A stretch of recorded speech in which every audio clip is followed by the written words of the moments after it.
Hey, welcome to our YouTube channel Education World. I hope you all are doing well. तो आज का हमारा questions है front affairs. तो 25 अगस्त के आज हमारे करंट अफेयर्स हैं। तो पहला क्वेश्चन है international day for the remembrance slave trade and it's abolition on 23 अगस्त।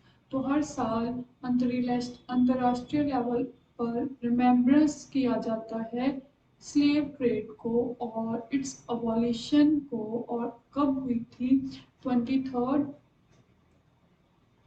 अगस्त। अच्छा, एक बात की घटना है, 23 अगस्त 1791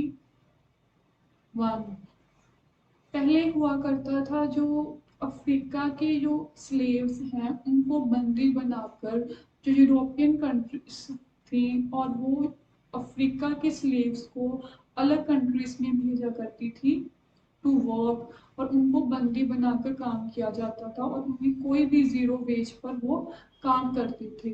और एक बार ऐसा ही हुआ, जो हैती कंट्री के लोग थे वो गए थे to work in European country और इनको भेजा गया मजदूर की तरह एज अ स्लेव। और तभी वहाँ पर हैती कंट्री ने पहली बार रिवोल्ट किया था, विद्रोह किया था अगेंस्ट द स्लेव। तो इसी के लिए 23 अगस्त को हम उन्हें याद करते हैं, उनके कदम को याद करते हैं। तो ये याद रखना। अच्छा, किसने अबोलिशन किया था स्लेव को हमारे इंडिया से? तो वो किया था उन्होंने एलन वॉलफ ने। और हमारे इंडिया के किस संविधान में अनटचेबिलिटी की बात है? तो अनटचेबिलिटी की बात है अंडर द आर्टिकल नंबर 17।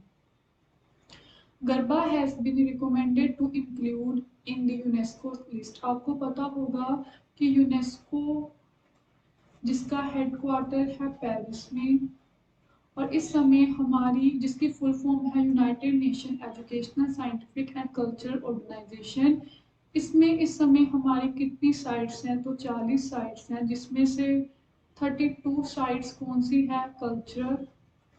एक कौन सी है? मिक्स्ड। और एक है आर्ट। 7 कौन सी है? नेचुरल। और ये कौन सी साइट्स हैं? टेंजिबल साइट्स, यानी आप उसको देख सकते हो, यू कैन टच इट, उसे कहा जाता है टेंजिबल साइट्स। बट हमारे इंडिया की जो इनटेंजिबल साइट्स है जिसमें आप उसे बस महसूस कर सकते हो, तो वो कितनी है? 40 साइट, 14 साइट्स है, जिसमें से सबसे न्यूएस्ट है दुर्गा पूजा। और इसी तरह गरबा को भी कहा जा रहा है कि उसे यूनेस्को में लिस्ट में ऐड किया जाए। और गरबा कहाँ पर किया जाता है? गुजरात में। 15th international olympiad on astronomy and astrophysics in Georgia. International olympiad हुआ ऑन एस्ट्रोनॉमी और एस्ट्रोफिजिक्स, और कहाँ पर हुआ? जॉर्जिया में हुआ। और पहले नंबर पर कौन आया है? ईरान। और हमारे इंडिया का रैंक कौन सा रहा? 3rd रैंक रहा। और इन सिंगापुर का भी कौन सा रैंक रहा? 3rd रैंक रहा। ईरान की बात करूँ तो राजधानी है तेहरान। और सिंगापुर के साथ हम कौन सी एक्सरसाइज करते हैं? सिम्बेक्स एक्सरसाइज करते हैं। तो ये भी याद रखना। Commonwealth Parliamentary Conference in Canada 65th edition. एक कॉमनवेल्थ पार्लियामेंट्री कॉन्फ्रेंस हुई है, और ये कहाँ पर हुई है?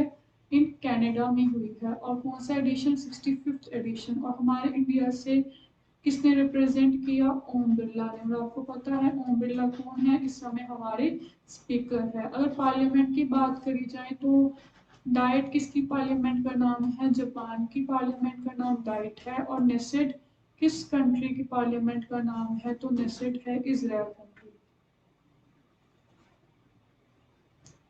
DRDO has successfully tested VL सारसम। VL कौन सी है? वर्टिकल